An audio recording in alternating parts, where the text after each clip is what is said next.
Very much, and I assume you have questions.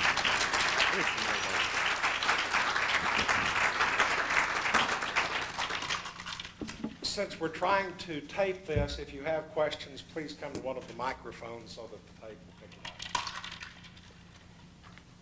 it up. Oh, come on, don't be shy. All we'll do is bite. Don't bite me, please. I know that you've picked an impressive liturgy of battles over the years, and I would wonder what you would do if you were a starting law student now, or a young lawyer coming out, not just for the separation of state and church, but for women's rights and minority rights. What kind of battles would you pick now? Actually, there has never been in the history of the world a definition of religion. That's a powerful sentence. I'll let that soak in. Nobody has ever defined what religion really is.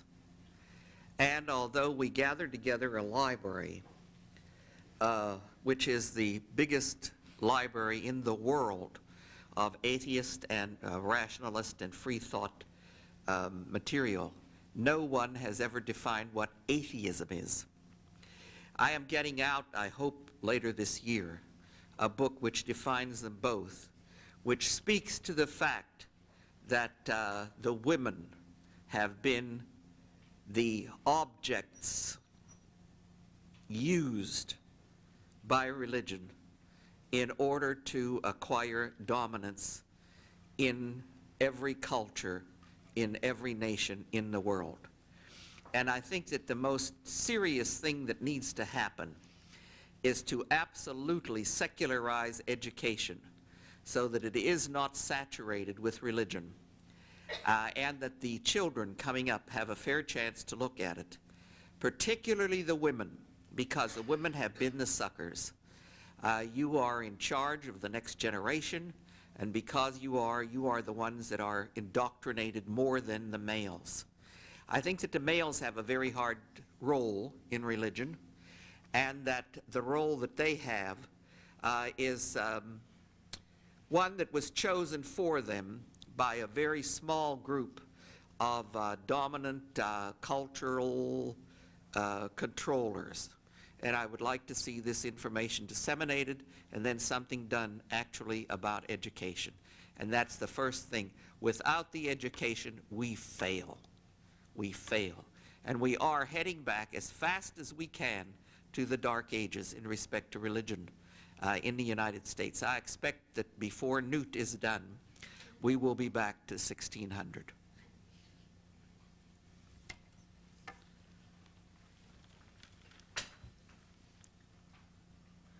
What would you say to your critics who say that if you bring atheism into the mainstream, the United States will fall apart because religion holds society together? Religion does hold the society together, that is true. And it holds it by certain cultural and systemic value systems. And those value systems must be revealed for what they are, mechanisms of control. And I think that once that this is revealed, that there's a possibility, a hope, that the rational can take over the world, not alone the United States. I'm dreadfully afraid of Islam. I am so afraid that the last conflagration in the United States is going to be between Christianity and Islam, and that the world may well be, the human beings in the world may well be destroyed. But both of those are based on Judaism. And Judaism is based on this ability to control. And those controls are sexual. They are absolutely and definitely sexual from the beginning to the end, with men playing a minor part, but the women playing the parts of the suppressants who must pass on certain traditions. And it is brutal, but nothing can beat thinking. Nothing can beat clear reason. Nothing can beat the scientific method. And our country will only be stronger.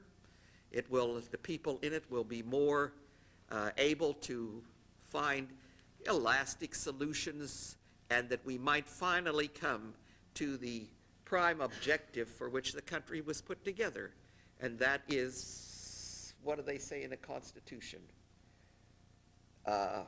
For the general welfare of all of the people. We might attain it. We are not going to obtain it, as long as we keep this religious domination. Women speaking up. I can't believe it. Every place I go, they sit on their asses. I'm so discouraged with women. And the men always get up and want to challenge me or do this or that. I don't mind being challenged, but I'm happy to see women doing it. Well, I'm not here to challenge, and I want to thank you both for being here. John, I wanted to ask you, when you were speaking, you spoke of logic, scientific method, and you also talked about inner direction. Could you explain to me what that means to you and distinguish it from prayer?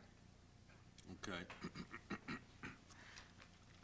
That's part of I don't know, how should I say, kind of our atheist terminology. We have a lot of words that most people don't understand because they come from a lifestyle of a person who is free from religion, which is what atheism means. It doesn't mean that necessarily you hate God because we don't think that there's a God to hate. It's not something like a hunchback saying, look at what you've done to me, so I'm going to hate you forever.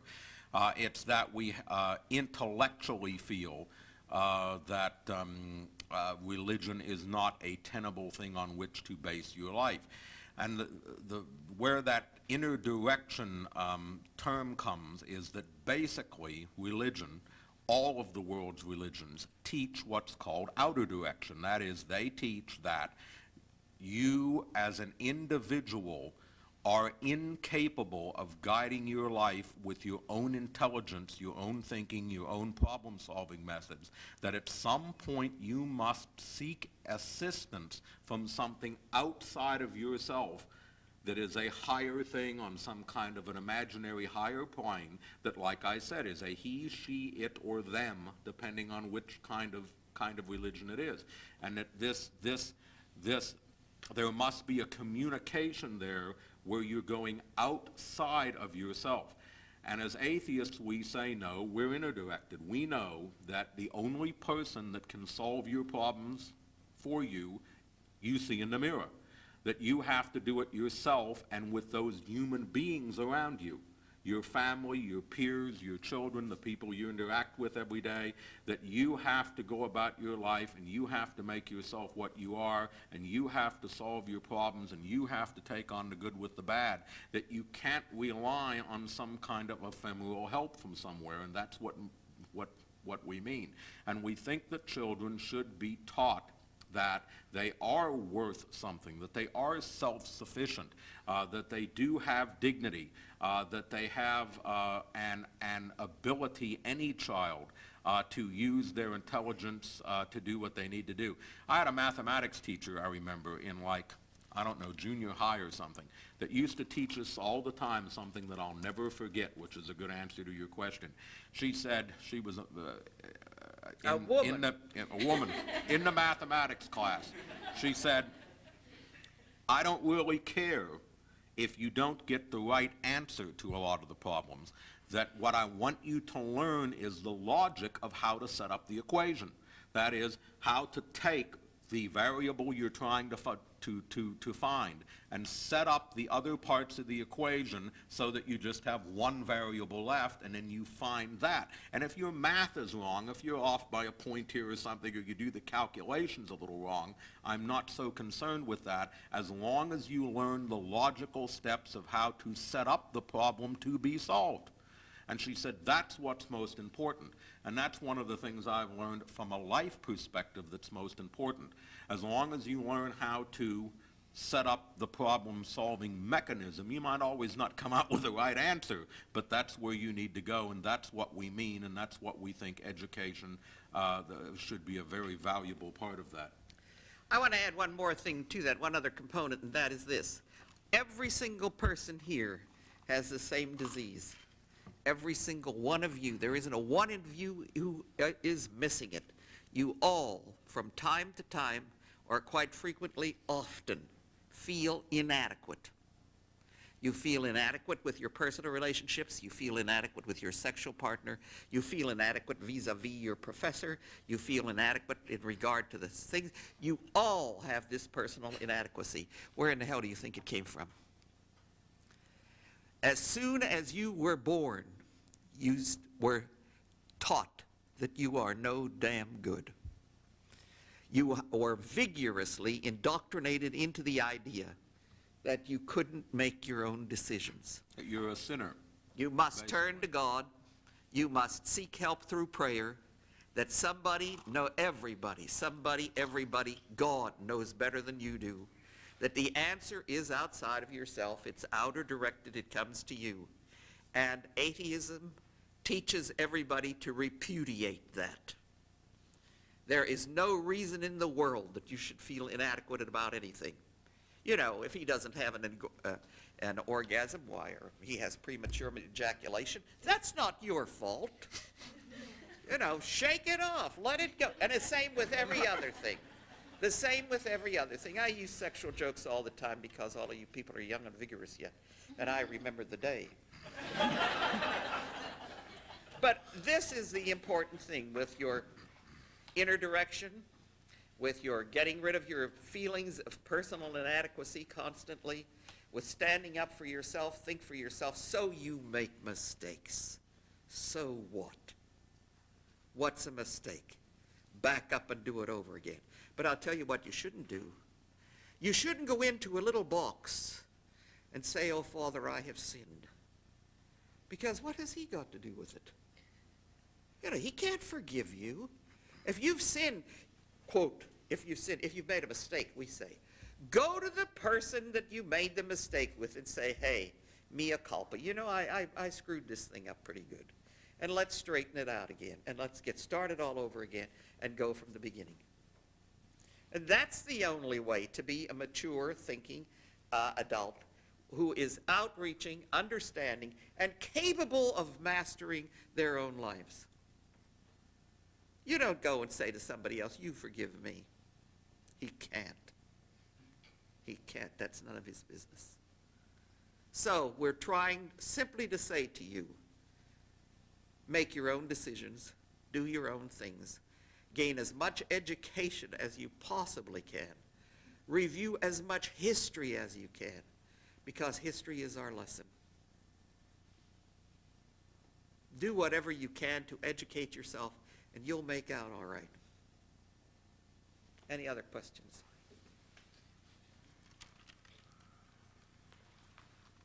Well, if I may, I'd like to do like the reporters do to the president and kind of sneak a two questions at you. The first would be kind of a constitutional question. I'm taking constitutional law. Do poor thing. Thank you. And I wonder if you could tell me, or to the best of your knowledge, if there's any information about how many framers and ratifiers of the Constitution were atheists and who they would be. And if I could, do want to speak can I to slip that. in one more thing? Just on a personal level, you both talked about your personal life, and you mentioned your family upbringing, and Mr. Murray, you mentioned your brother. I wonder if you could tell me something more about him, if he's involved in your movement currently. Let me speak to this first thing. I don't give a damn what Madison thought. I don't give a damn what George Washington thought. The hell with Thomas Jefferson. And I worshiped these people for years. And then it dawned on me, every one of them had slaves. Not a one of them would give a woman a vote. They wouldn't let even a man vote without owning property. And they counted all blacks as 2/3 of a human being. What the hell right does Madison, Jefferson, or any of the other, quote, founding fathers have a right to say anything to me for? I wasn't a party to that contract. How many of you take contract law? Were you a party to the contract for the Constitution of the United States? The Constitution of the United States should be valid in that it has inherent ideas in it which are based on logic and reason. And those parts of the Constitution we should say, this is good and this we will keep. And the rest of the stuff I would like to get rid of. Do you realize that we had a House of Lords for a Senate? We didn't elect the Senate by direct vote. Jefferson did that, and Madison, and Washington, and Madison, and all the rest of them. So, in a sense, when people start to say to me, oh, listen, Abraham Lincoln is great, you should read what he said, or you should read why he enunciated the Emancipation Proclamation. Go and find the reason that he did that. I don't think he gave a damn about the blacks. I think that was political expediency. And I think that it's time that some of us looked at some of these old ideas and say, we'll keep them because they're good. We're going to keep this. We'll keep this because it's good. As a matter of fact, I will keep something that Stalin said or Hitler said if it can be examined logically and it's right. And then I'll throw all of the rest of the stuff away because they were full of some bizarre ideas. But let's keep what is right. Let's keep what is valid. Let's do the things that are necessary to do. And the Constitution has major problems. And to say that we must stand with something that was written in 1789 when George Washington did not have the same knowledge that a high school graduate in Houston, Texas has. Did he have as much knowledge about chemistry, biology, science, technology? Did he have any knowledge about our electrical-based system of culture? They knew nothing about those. Let's pick out what is good and save it, and let's go on with that, and not worship the Constitution as if we were worshiping the Bible, because that's what it is. We are worshiping a Bible. And I will continue to pick out that part of the Constitution which is good and throw away that part of the Constitution which is bad. In my thinking, I will not support it. John, you want to talk about your brother, or is that too stomach-turning? Well,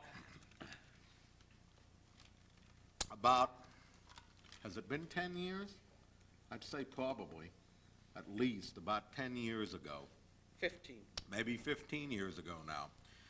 My brother decided that he would embark on a course of saying to the public that he disavowed his participation in the original Murray versus Curlett Bible prayer suit of 1963. That's how he started out, was just saying that he had somehow, he claimed, had been coerced by our mother and had his arm twisted to participate in that suit.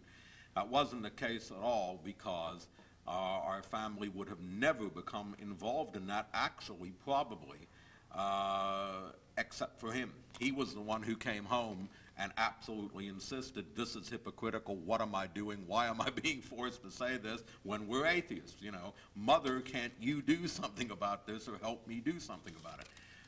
And of course she did, and that's how we got involved in the suit. He was, and I have to say this as background, he was the brunt of about 5 years, 6 years, worth of intense physical and psychological abuse in Baltimore, Maryland during that case.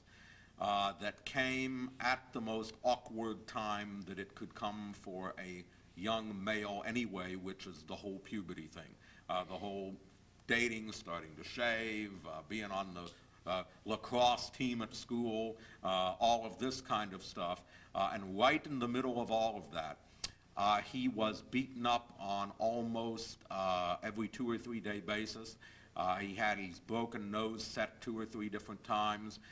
He kept getting stitched up because the Roman Catholic kids used to use their rosaries against him in the fights. They'd take the rosaries and cut pieces out of his face swinging their rosaries. The rosaries make a real good weapon in a street fight. He was pushed in front of a bus on a couple occasions, pushed down flights of stairs at school in front of the teachers who looked the other way. He had to make carbon copies on snap-out carbon paper of every homework assignment and test that he did, because the teachers would refuse and they would say, oh, you never turned in your test paper, you never turned in your homework, you get an F. So we had to keep carbon copies of everything and that kind of thing. That's the atmosphere that he was in. And we think what happened to him is what the psychologists call reaction formation. That is, that he was so abused, so set upon by the Christian community, he was never able to hold a job in his life for more than about 6 months, as soon as they found out that he was the Bill Murray rather than just a Bill Murray holding that position. That we think essentially what happened is that he's mind snapped, that he was identifying with his captor, with his aggressor, with the persons who were bludgeoning him constantly. I was lucky because of my age. I was elementary school, and he was junior high when this started. In elementary school, everybody was just a playmate or a softball buddy or something like that, and they weren't as hostile to me as they were to him at age 14, 15, 16, 17, 18, right when that case was coming down. I was young. I was 8 or 9 years old. So I got spared all of that. So what he did was, unfortunately, is he allowed himself to be picked up by the evangelical community in the United States as an object for them to use to push the movement to get prayer back in public schools. So when he first came out and said what he said, Jerry Falwell was then in prominence. Falwell's kind of, you don't hear about him anymore. He's kind of disappeared more into the background. And it's now the Christian Coalition and the leaders of that group that are in the vogue. But Falwell picked him up, paid for all of his transportation, flew him around the country in Falwell's personal Learjet, set up speeches for him in front of congregations. Senator Strom Thurmond paid for his hotel rooms and a lot of the travel and food and all of that. He was trotted into the White House on about 4 different occasions to sit in the Oval Office and have personal conversations with Reagan, a religious nut from the beginning, good old Ron. And he sat there and they talked about the Bible. And then he was carted out essentially as like a marionette on strings. And he was taken in front of the congregations to tell how he had been abused by his dirty, rotten communist mother.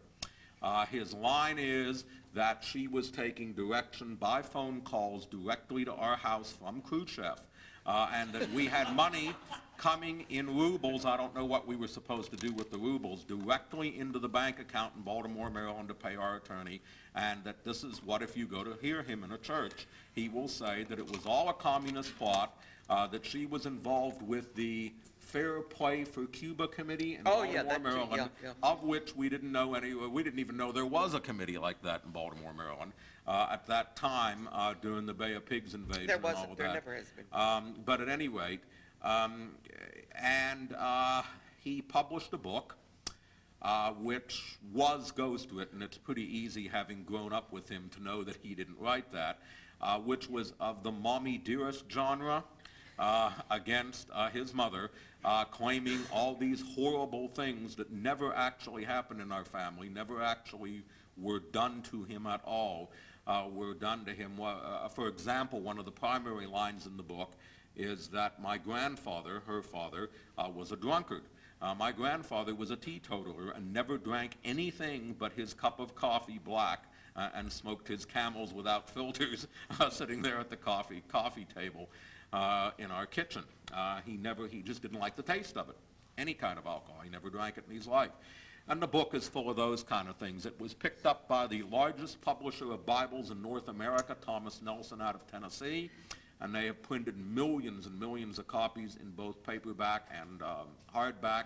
And generally, when we give a lecture in front of a general public audience, there's at least 1 or 2 people sitting with a copy of that book with these dog-eared, well-turned pages with all kind of little paper clips ready to quote different lines out of that. And when I look at them and say Sullivan versus New York Times, they say, what's that? So, essentially, what that means is that we're public figures and can't do anything about any of that. But it has been something that has been a setback to us. It has been a setback to our movement. to have him do what he's doing and say what he's saying, and to do it for money, essentially, and to be carted around the country and be used to speak in front of these churches. I don't think he's any more religious than I am, except that he knows what the congregations want to hear. It's just like I do. I could get up in front of any congregation tomorrow in Houston and give a beautiful speech about Jesus Christ, because I know their Bible better than they do, and I know what they want to hear. And I could get up and do it. It's We very easy. kind of like the fact that It's very he's a easy. rich man and that's all Christian money. Yeah, but that's about it. So that's the story of my brother. You know, we've gone different ways. I'm heading up a grassroots atheist movement, and he's out going from little church to church and armory to armory, speaking in front of growingly more conservative and Pentecostal crowds. And I wrap this up all the time by saying, well, this is the sane one. So that's that. That's the story of him. It's 4:45. I don't know when we're Yeah. going to be thrown out, but if you have any more questions, it depends on what this gentleman coming here says. I believe there may be some refreshments outside. I know I'll there's take it. books available. So if there are questions, why don't we do them informally with a notch? Thank you. Thank you very much.